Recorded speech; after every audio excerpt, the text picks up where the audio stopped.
കർത്താവിൻ്റെ അതിപരിശുദ്ധമായ നാമത്തിന് മഹത്വം ഉണ്ടാകട്ടെ. എല്ലാ പ്രിയപ്പെട്ട ദൈവമക്കൾക്കും യേശുക്രിസ്തുവിൻ്റെ നാമത്തിൽ സ്നേഹവന്ദനത്തെ അറിയിക്കുന്നു.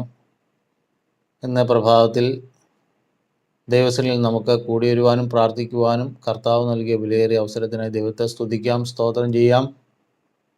അനേകർക്ക് ദൈവത്തെ സ്തുതിക്കുവാനും സ്തോത്രം ചെയ്യുവാനും സാധിക്കാത്ത വിധത്തിൽ ദുഃഖത്തിലും ഭാരത്തിലും മറ്റ് പല വിവിധ വിഷയങ്ങളിലുമായിരിക്കുമ്പോൾ അങ്ങനെയുള്ള വിഷയങ്ങളൊന്നും ഏൽക്കാതെ വണ്ണം ദൈവം നമ്മളെ ഈ പ്രഭാതത്തിലും കാത്തു സൂക്ഷിച്ചുവല്ലോ. അവൻ്റെ വിലയേറിയ നടത്തിപ്പിനായി നമുക്ക് ദൈവത്തെ സ്തുതിക്കാം, സ്തോത്രം ചെയ്യാം. പലപ്പോഴും നമ്മൾ ദുഃഖിക്കുന്നതും നമ്മൾ വിലപിക്കുന്നതും കാര്യമില്ലാത്ത കാര്യങ്ങൾക്ക് വേണ്ടിയാണ് എന്ന് ലോകത്തിലേക്ക് നോക്കുമ്പോൾ നമുക്ക് മനസ്സിലാക്കുവാനായിട്ട് സാധിക്കും. നമ്മൾ പലതിനെക്കുറിച്ചും ദുഃഖിക്കുന്നു, കരയുന്നു, എനിക്കതില്ല, എനിക്കിതില്ല എന്നൊക്കെയും നമ്മൾ ദുഃഖിക്കുകയും കരയുകയും ചെയ്യുന്നു. എന്നാൽ ജീവിതം ഒരു ചെറിയ തരി പോലും മുമ്പോട്ട് പോകുവാൻ സാധിക്കാത്ത വിധത്തിൽ ജീവിതം വഴിമുട്ടി നിൽക്കുന്ന അനവധി പ്രശ്നങ്ങളാൽ നിറഞ്ഞിരിക്കുന്ന ലോകത്ത് ജീവിക്കുന്ന ആളുകളും അങ്ങനെയുള്ള ലോകത്തിലുമാണ് നമ്മൾ ജീവിക്കുന്നത്. എന്നാൽ ദൈവം നമ്മെ ദൈവത്തോടുള്ള ബന്ധത്തിൽ നമ്മെ സംബന്ധിച്ച് നമുക്കൊരു വിഷയവുമില്ല.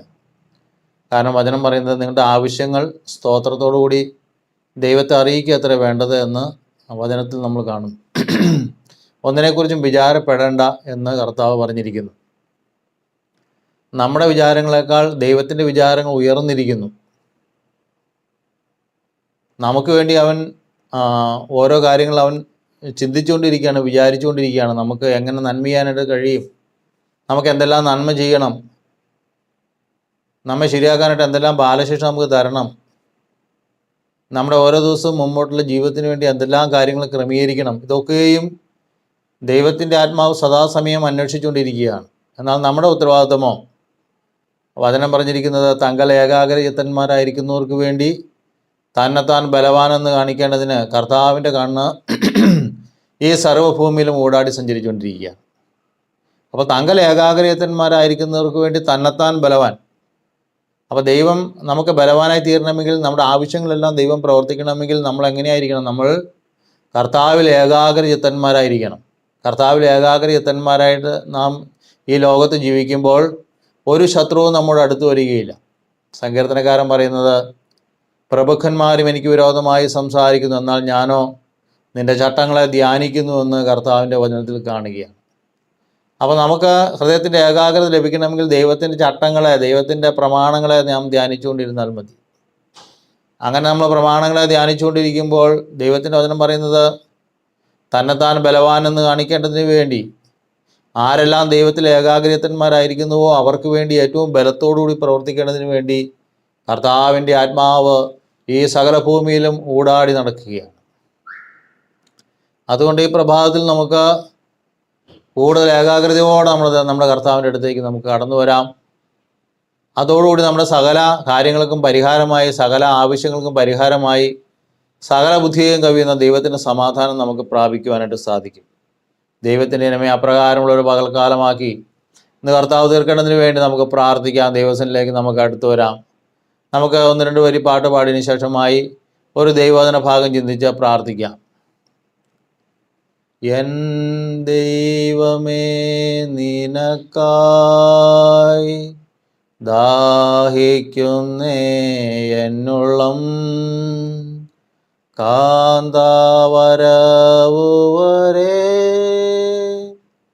പാലിക്ക നിൻ കൃപയിൽ, കാന്താവരവുവരെ പാലിക്ക നിൻ കൃപയിൽ. പാരിതിൽ പാടുകളേറിടുമ്പോൾ എൻ്റെ പാദങ്ങളിടറിടാതെ, പാരിതിൽ പാടുകളേറിടുമ്പോൾ എൻ്റെ പാദങ്ങളിടറിടാതെ, കൈക്കു പിടിച്ചിടുക എന്നെ മുറ്റും നടത്തിയിടുക, കൈക്കു പിടിച്ചിടുക എന്നെ മുറ്റും നടത്തിയിടുക. എൻ ദൈവമേ, നിനക്കായി ദാഹിക്കുന്നേ എന്നുള്ളം. കാന്താവരവു വരെ പാലിക്ക നിൻ കൃപയിൽ. ആമേൻ. നമുക്ക് ഒരു വചനഭാഗം വായിക്കാം. യോഹന്നാൻ്റെ സുവിശേഷം 7-ാം അധ്യായത്തിൻ്റെ 24-ാമത്തെ വചനം വായിക്കുന്നത്, കാഴ്ചപ്രകാരം വിധിക്കരുത്, നീതിയുള്ള വിധി വിധിപ്പിൻ. കർത്താവിൻ്റെ അതിപരിശുദ്ധമായ നാമത്തിന് മഹത്വം ഉണ്ടാകട്ടെ. ദൈവത്തിൻ്റെ വചനം പറയുന്നത്, കാഴ്ചപ്രകാരം നാം വിധിക്കരുത്, നീതിയുള്ള വിധി വിധിപ്പിൻ.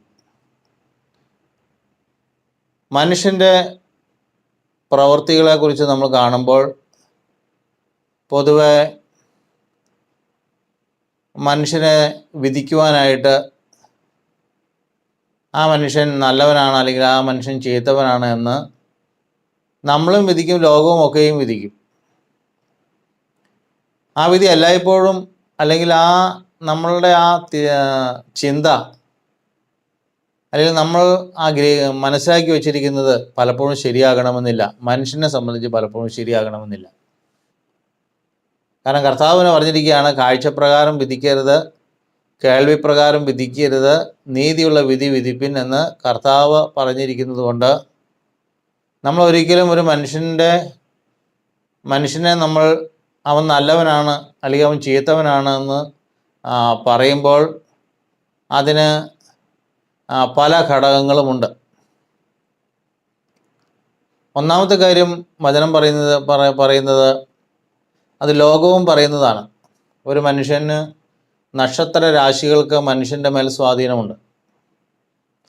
അപ്പോൾ ഓരോ മനുഷ്യനും ജനിക്കുന്ന ആ ജനന സമയത്ത് ഇന്ന നക്ഷത്രത്തിലാണ് അവൻ ജനിച്ചത് എന്നൊക്കെയും ജാതികൾ പറയും. അപ്പോൾ അത് ആ ഓരോ നക്ഷത്രങ്ങളുടെയും സമയത്ത് ജനിക്കുന്നവരുടെ സ്വഭാവം തന്നെ വളരെ വ്യത്യാസമുണ്ടായിരിക്കും. ചിലവർ നല്ലവരായിരിക്കും, ചിലവർ ദുഷ്ടന്മാരായിരിക്കും. അങ്ങനെ വിവിധ തരത്തിലുള്ള സ്വഭാവങ്ങൾ മനുഷ്യനുണ്ടാക്കുന്നത് അവൻ ജനിച്ച ആ സമയത്തെ ആസ്പദമാക്കി അവനിൽ വെളിപ്പെട്ട് വരുവാൻ സാധ്യതയുണ്ട്.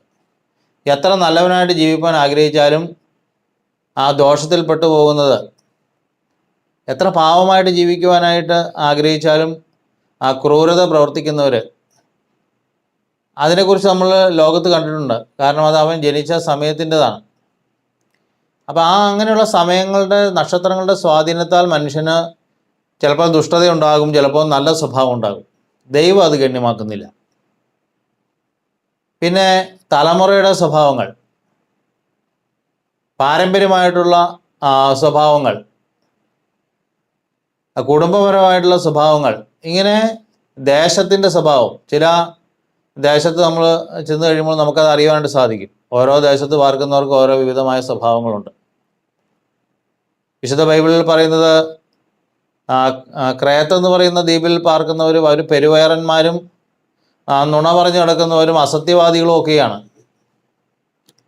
അവർ ദുഷ്ടന്മാരായ ജന്തുക്കളാണ് എന്നൊക്കെ എഴുതിയിരിക്കുന്നു. കാരണം ആ ദേശത്ത് പാർക്കുന്നവരുടെ സ്വഭാവമാണ്. ആ ദേശത്തേക്ക് ആരെങ്കിലും ചെന്ന് കഴിഞ്ഞാൽ അവരും ആ സ്വഭാവത്തിന് കീഴ്പ്പെട്ടു പോകും. അത് ആ ദേശത്ത് വ്യാപരിക്കുന്ന അന്ധകാര ശക്തിയുടെ സ്വഭാവത്തിന് മനുഷ്യൻ കീഴ്പ്പെട്ടു പോകുന്നതാണ്. അപ്പം അങ്ങനെ മനുഷ്യൻ്റെ സ്വഭാവങ്ങൾ വെളിപ്പെടുന്നത് വിവിധമായിരിക്കുന്ന മറ്റ് ബാഹ്യ സാഹചര്യങ്ങളൊക്കെ ഉണ്ട്. ചില ബാഹ്യമായ ഇടപെടലുകളൊക്കെ ഉണ്ട്. സാഹചര്യങ്ങളുടെ സമ്മർദ്ദത്താൽ മനുഷ്യൻ ചിലപ്പോൾ നല്ലവരായിട്ട് ജീവിക്കും. ഇപ്പോൾ സൗദി അറേബ്യയിലേക്ക് ചെന്ന് കഴിഞ്ഞാൽ അവിടെ മയക്കുമരുന്ന് മദ്യപാനമൊക്കെ കഴിക്കുന്നവർ വളരെ കുറവാണ്. അതിന് കാരണം അവർക്കത് ആഗ്രഹമില്ലാഞ്ഞിട്ടല്ല, പിന്നെ അവിടെയുള്ള സാഹചര്യം അതാണ്. അവിടെ മയക്കുമരുന്ന് ഉപയോഗിച്ചെന്ന് അറിഞ്ഞാൽ, മയക്കുമരുന്ന് കൈവശം ഉണ്ടെന്ന് പറഞ്ഞു കഴിഞ്ഞാൽ ചിലപ്പോൾ തലവെട്ടിക്കളയും. മദ്യം ഉണ്ടാക്കുന്നുണ്ട്, മദ്യം കഴിക്കുന്നുണ്ടെന്ന് അറിഞ്ഞാൽ ചിലപ്പോൾ തലവെട്ടിക്കളയും. അപ്പം അങ്ങനെ ബാഹ്യമായ ചില സമ്മർദ്ദങ്ങളാലൊക്കെയും നല്ലവരായിട്ട് ജീവിക്കുന്ന കാഴ്ചകളും കാണാൻ സാധിക്കും. അപ്പോൾ അത് ബാഹ്യമായ ചില ഇടപെടലുകൾ കൊണ്ടാണ്.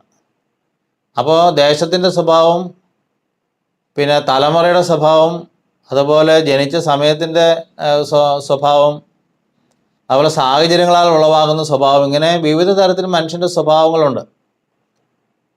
അതിനെ ഗണ്യമാക്കിയാണ് പലപ്പോഴും മനുഷ്യനെ വിധിക്കുന്നത്. അവൻ നല്ലവനാണ്, അവൻ ചീത്തവനാണ് എന്നൊക്കെ വിധിക്കുന്നത്.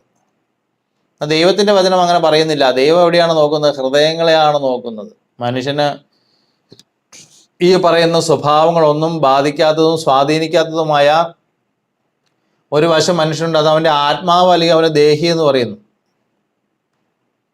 ആ ദേഹി തിന്മയിൽ ദുഃഖിക്കുന്നതും നന്മയിൽ സന്തോഷിക്കുന്നതുമായ ദേഹിയാണെങ്കിൽ, ദുഷ്ടതയിൽ ദുഃഖിക്കുകയും നീതിയിൽ സന്തോഷിക്കുകയും ചെയ്യുന്ന ദേഹിയാണെങ്കിൽ, അവൻ്റെ പുറമേയുള്ള പ്രവർത്തനങ്ങൾ എത്ര കാഠിന്യമേറിയതായാലും എത്ര ദുഷ്ടതയേറിയതായാലും അവൻ ചെയ്യുന്ന ദുഷ്ടതയ്ക്കും അവൻ ചെയ്യുന്ന കാഠിന്യത്തിനും അവൻ ചെയ്യുന്നതായ പ്രവൃത്തികളും സംബന്ധിച്ച് അവൻ്റെ അകമയുള്ള മനുഷ്യൻ അല്ലെങ്കിൽ ആത്മാവ് ദുഃഖിക്കുന്നുണ്ട് എങ്കിൽ, ദൈവം ആ ഹൃദയത്തെ, ആ മനുഷ്യനെ നീതിയുള്ളവനെന്നുണ്ടെന്നു. അവൻ്റെ പുറമേയുള്ള എന്തെല്ലാം കാഠിന്യ സ്വഭാവങ്ങളും ദുഷ്ട സ്വഭാവങ്ങളും അവന് പുറമേ ഉണ്ടെങ്കിലും അതെല്ലാം വിവിധ സാഹചര്യങ്ങളാൽ അവന് ഉളവാകുന്നതാണ് എന്ന് ദൈവം അറിഞ്ഞ് അവൻ്റെ ഹൃദയത്തിൻ്റെ അവസ്ഥ, അവൻ്റെ ഉള്ളിലെ മനുഷ്യൻ്റെ അവസ്ഥ, അല്ലെങ്കിൽ അവൻ്റെ ആത്മാവിൻ്റെ അല്ലെങ്കിൽ അവൻ്റെ ദേഹിയുടെ അവസ്ഥ നോക്കുമ്പോൾ അത് അനീതിയിൽ ദുഃഖിക്കുകയും നീതിയിൽ സന്തോഷിക്കുകയും ചെയ്യുന്ന ഹൃദയമാണ് എങ്കിൽ ദൈവം ആ മനുഷ്യനെ അംഗീകരിക്കും. അവനേത് കൊടും പാപത്തിൽ വസിക്കുന്നവനായാലും, അവനേത് അന്യജാതിക്കാരനായാലും, അവനേത് കറുത്തവനായാലും ഏത് വെളുത്തവനായാലും ദൈവം അവനെ രക്ഷയിലേക്ക് നിശ്ചയമായിട്ടും കൊണ്ടുവരുമെന്ന് കർത്താവിൻ്റെ വചനത്തിൽ നമ്മൾ കാണുക. അതുകൊണ്ട് ദൈവത്തിൻ്റെ വചനം മനുഷ്യരോട് പറയുകയാണ്, കാഴ്ചപ്രകാരം വിധിക്കരുത്, കേൾവി പ്രകാരം വിധിക്കരുത്, ഒരു മനുഷ്യനെയും മലിനനെന്ന് നാം എണ്ണരുത്. പിന്നെയോ ജീവിതം മുഴുവൻ കള്ളനായിട്ട് ജീവിച്ചവൻ അവസാനം അവൻ കർത്താവ് ക്രൂശിക്കുന്നതിനോടൊപ്പം അവരെയും ക്രൂശിക്കുവാനായിട്ട് കൊണ്ടുവന്നു. കർത്താവിനെ ക്രൂശിക്കുന്ന സമയത്ത് പലരും കർത്താവിനെ തള്ളിപ്പറഞ്ഞു. നീ ക്രിസ്തുവാണെങ്കിൽ, നീ ദൈവപുത്രനാണെങ്കിൽ കുരിശിൽ നിന്ന് ഇറങ്ങി വരിക എന്നൊക്കെയും പറഞ്ഞു. പക്ഷേ കൂടെ കള്ളന്മാരും പറഞ്ഞു. എന്നാൽ ഒരുത്തൻ അനുതപിച്ചതിന് ശേഷം പറഞ്ഞു, നമ്മളങ്ങനെ പറയുവാനായിട്ട് പാടില്ല. നമ്മൾ അനവധി കുറ്റങ്ങളും ദുഷ്ടതയെല്ലാം ചെയ്തവരാണ്. നമ്മൾ ചെയ്ത ദുഷ്ടതയ്ക്ക് ഒത്തകൊണ്ടാണ് നമ്മളൊന്ന് കുരിശിൽ കിടക്കുന്നത്. എന്നാൽ ഇവനൊരു പാപവും ചെയ്തിട്ടില്ല. ഇവൻ ഒരു പാപവും ചെയ്യാതെയാണ് അവനെ കുരിശിലേക്ക് കൊണ്ടുവന്നിരിക്കുന്നത്.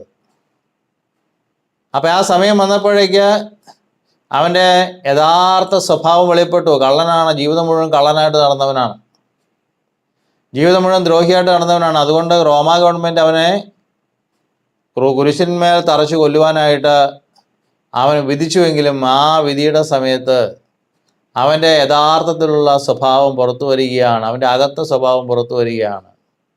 അവൻ്റെ ആത്മാവിൻ്റെ സ്വഭാവം, ദേഹിയുടെ സ്വഭാവം പുറത്തു വരികയാണ്. അയ്യോ, അവൻ നീതിമാനാണ്, നമ്മൾ കുറ്റക്കാരാണ് എന്ന്